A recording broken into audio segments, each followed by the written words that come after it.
welcome back to my channel Rewind That. It's your girl Miss K, and I have missed you guys. I'm so sorry that it's been a while. It's almost been 2 weeks and I do apologize, but I am coming back with a new video. I'm going to be covering now Marriage Boot Camp Hip Hop Edition, and I was very excited about this because I have so much to say about it.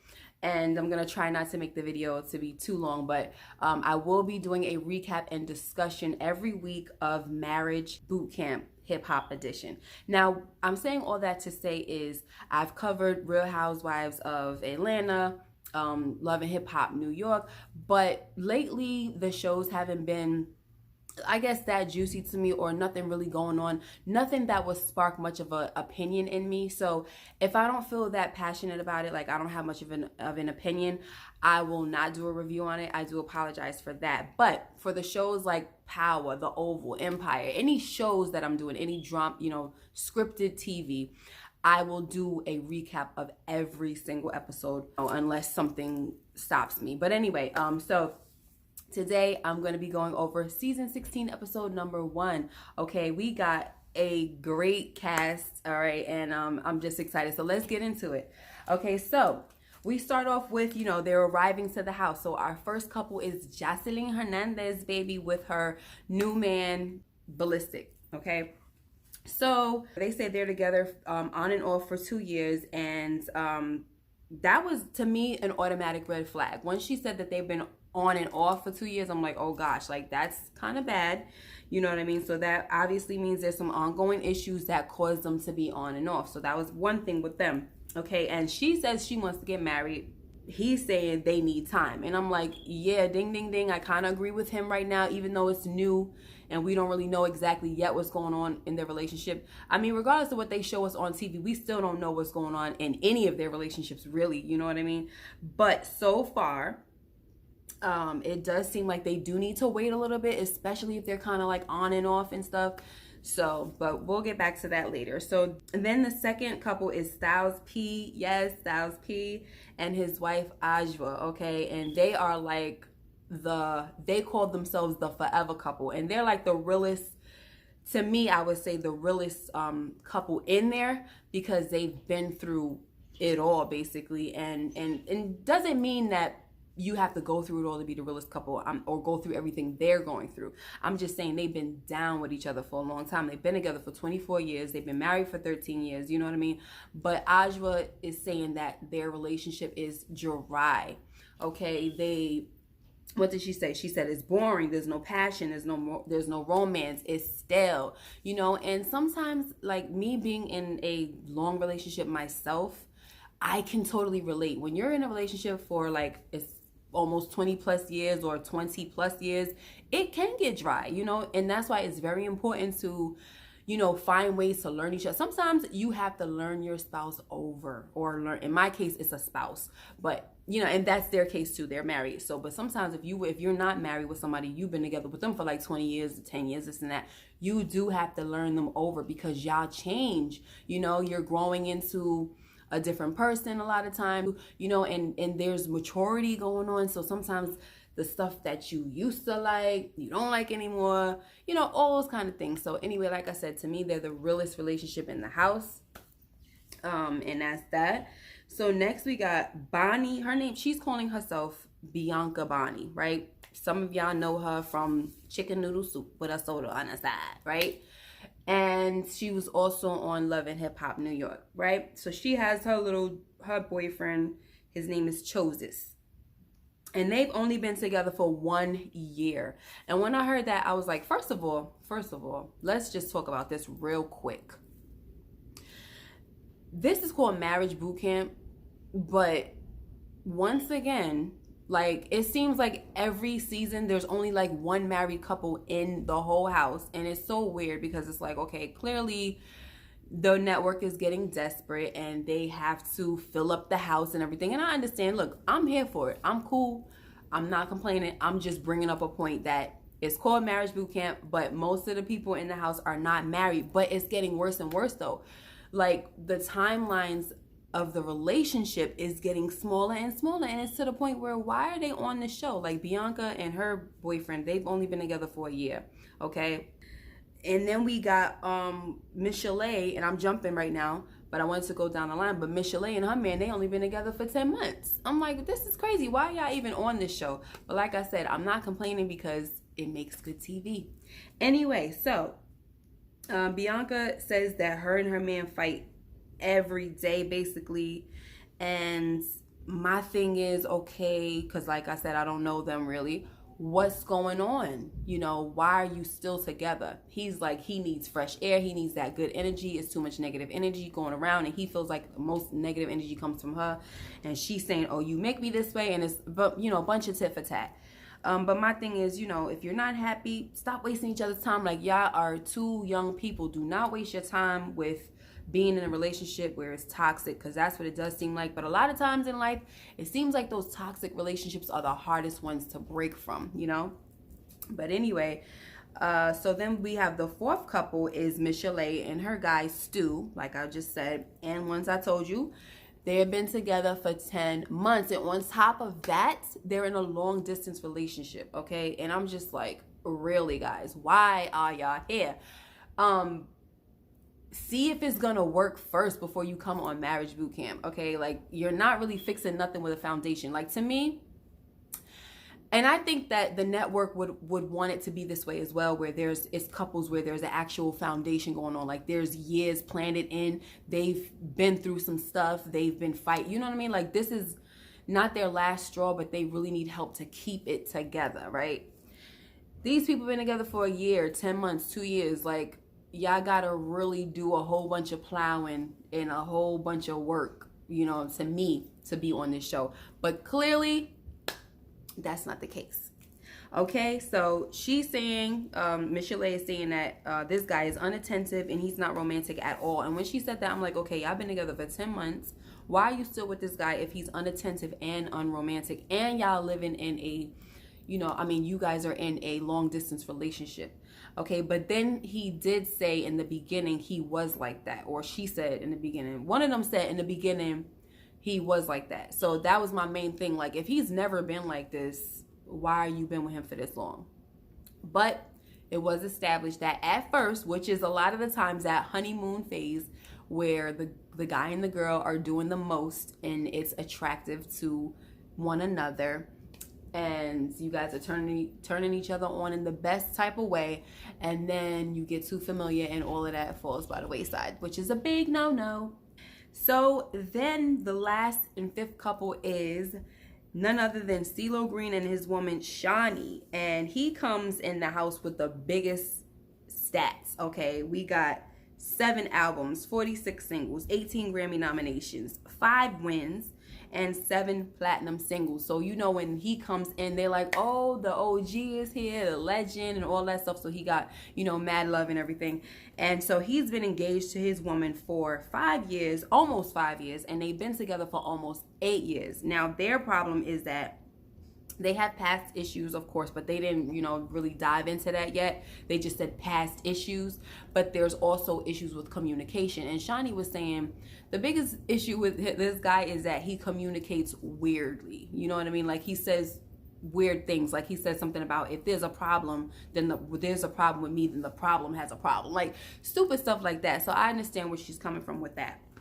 Okay, so the group pretty much tells them, you know, tells Cee Lo and his woman, oh, y'all, what's going on with y'all? Y'all seem perfect. I thought y'all was perfect, you know. And one thing I'm going to say about that is no relationship, if it seems perfect on the outside, trust and believe me, those are the couples that just know how to front for the public. Like, there could be a whole bunch of turmoil going on. That's why a lot of times when the couples that seemingly are perfect on the outside and you hear about them breaking up, people be like, what? Like, they be mad shocked because it wasn't perfect. No relationship is. You know what I'm saying? Relationships take work, okay? If you have to work at a relationship with your brother or sister who you grew up in the house with, why don't you think that you would have to work on a relationship with a stranger that you love and that you met and fell in love with, okay? It's the same way. Relationships take work, and that's that, okay? So anyway, Cee Lo is saying, we're here to dispel that notion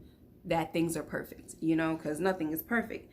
And so they ask, Shawnee goes and asks Styles and Ajwa, Like, what's going on with y'all? Why are y'all here? And Styles says that they lost their daughter to suicide about 4 years ago, and the frustrations have been a lot higher with that. And also, losing her has definitely put a strain on their relationship, which is very sad, by the way. It's very sad. So then they ask Bianca. CeeLo he looks over at Bianca and Choices, and he's like, you guys obviously look young. Your relationship is young. What are y'all doing here? Which is my same thoughts. Like, what are y'all doing here when there's no foundation right now? Like, y'all foundation is still being built. What are you here for? Anyway, so Bianca starts going, oh, lying, communication, trust. Like, she's like doing all this in the guy's face. And I'm like, what is she doing?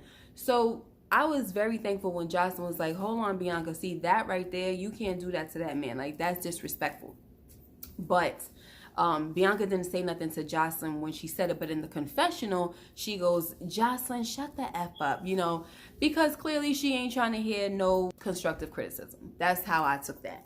But that's probably the negative energy that Choices was talking about with her, you know. But at the same time, that doesn't mean that he don't have any faults and that he doesn't bring any drama to the relationship, okay? Because he probably still has his stuff. I'm pretty sure he does. Okay, so now CeeLo tells Bianca and Choices that you got to know the difference between love and tolerance. And that is so true, because like I said, their relationship seems to be a bit toxic. And it's like, so far they've been together for a year, and it's like, at this point, are y'all tolerating each other? You know what I mean? Like, is it really love, or is it that y'all tolerating each other because y'all, you know, you kind of got this familiarity with each other, you're used to each other, you know what I'm saying? It can happen. So Bianca, though, then starts talking this mess about she's a star and she could be with anybody she wants, NBA player, any millionaire, this and that and the third. And I'm like, girl, just pump the brakes with all of that right now. You know what I'm saying? Have a little humble pie. It's okay to, you know, have confidence in yourself and everything, but don't do all that. Like, we have somebody like Cee Lo Green with way more accolades than you do, and you don't hear him talking about how he's this great big star and all of this stuff, okay? But at the same time, sometimes women, she might be doing that because he doesn't make her feel like she's a star. You know, he probably don't make her feel like she's worth it or worthy, and that's the reason why she probably has to say that in front of him. So that could be it as well. Anyway, so then they go outside to be a part of this mock award show, and Dr. Ish is out there, and he does like the nominees for various awards, right? So we have Bianca and Choices. They win the award for most turned up, because obviously they fight all the time, and you know, at this point I'm already kind of calling it, maybe they shouldn't be together, but you never know. All right, sometimes those relationships have a way of working themselves out. But it doesn't look good so far. All right, what do you guys think? You guys think that Bianca and Choices should stay together? I mean, I know that this is just the first episode, but from what it looks like, it looks kind of, yeah, it's looking bad.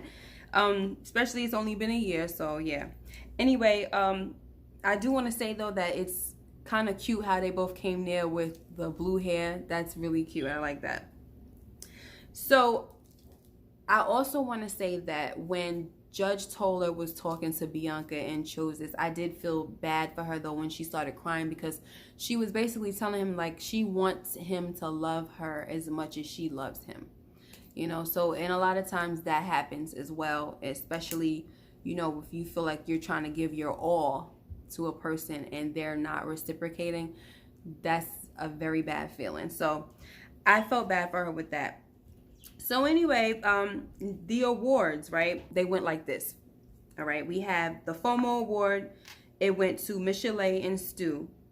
And the Unlit award goes to Styles and Ajua. So immediately when they go up there, Styles says, I'm gonna take the blame for, you know, everything. And Judge Toller tells him that admittance is a huge step. Like, the fact that he was able to just come up there and say, I'm gonna take the blame, it was big. It basically showed that whatever the problem is, he's basically taking power over it, and they can work at it together and fix it, you know, make good progress. So the ill communicated award went to Lo and Shawnee.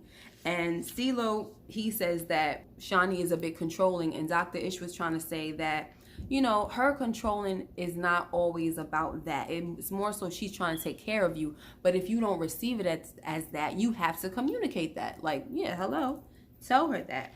And Judge Toller added, and you need to take out that word, you can leave. Because he always telling Shawnee, you can leave. You know, take that out of the vocabulary.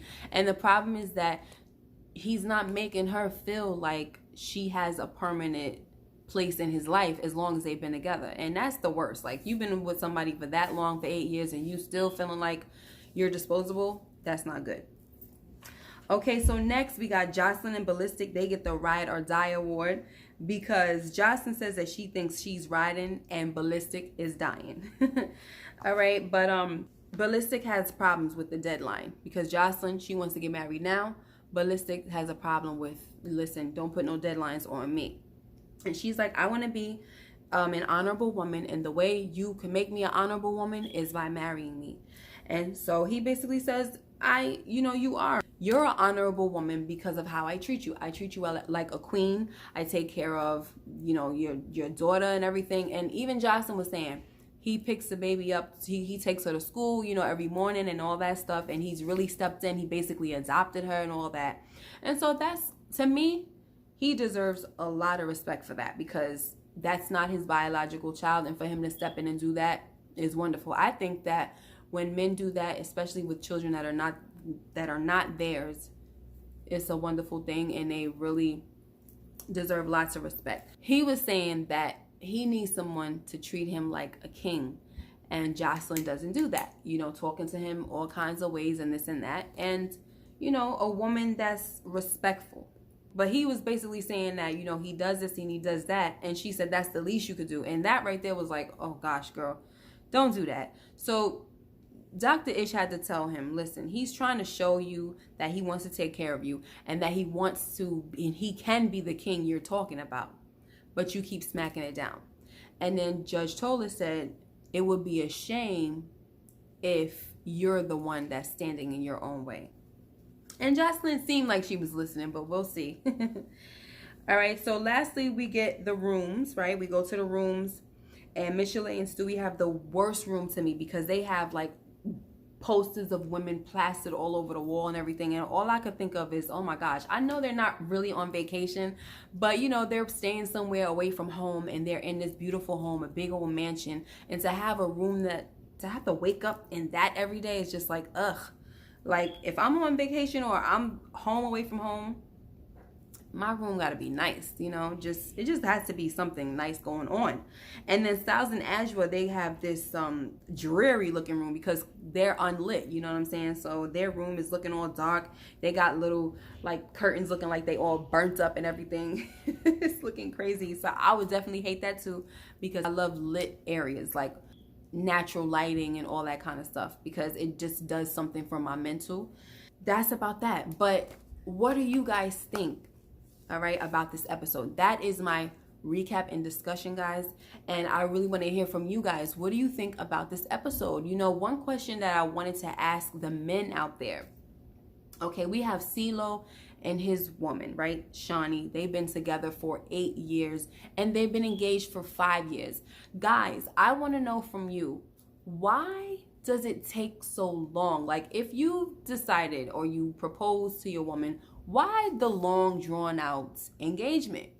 Talk to me about that, guys. All right, ladies, y'all can weigh in on some things too. Like, let me know how you feel about being with a man that drags his feet. How does that make you feel as a woman? Do you feel like Jocelyn? Ladies, do you feel like Jocelyn should be pushing Ballistic to marry her? You know what I mean? I feel like there are some things that Jocelyn probably has to change before Ballistic can take her, you know, to that wifey level. You know what I mean? I think he does love her. I can see the way he, you know, he looks like they seem nice together. You know, I was in some comments a while back, a few weeks ago, and people were saying that she seems a lot happier with him than she did with Stevie. Like, there's a different side that people are seeing, and I see that too, you know. But What do you guys think about that, about Jocelyn? Do you think she should be trying to force this guy, or not force him, but pressure him into marriage? And when it comes to Bianca and Choices, how do y'all even feel about them even being there? Like, they're so young. Not to say that, you know, there's no such thing as young love. Like, I've been with my husband since I was 19, so I believe in that. I'm just saying, for them to already be in marriage boot camp and they're having all these issues, I guess there's no better time to start, right? And who else? Michelle and her guy. What do y'all feel about them? There's something about him that is a little weird to me. She feels like, you know, he's not attracted to her, that he might want younger women, and also, you know, all sorts of other things. But something about him also, and this is no offense to anyone, but it does seem like he might also have a little touch of femininity in him. You know what I mean? I was seeing that, and I'm also thinking to myself, maybe she needs to make sure this guy is not on the DL. You know what I mean? So anyway, let me know what you guys thought about the episode. Make sure you like, comment, and subscribe if you haven't already. Hit that notification bell so you know when I upload videos like this one. And also, thanks so much to my new subscribers. I really appreciate it. I appreciate all the other subscribers that have been down with me since day one. It's much appreciated. You guys be blessed. And for my people that love power, I will see you guys on Sunday. Bye-bye.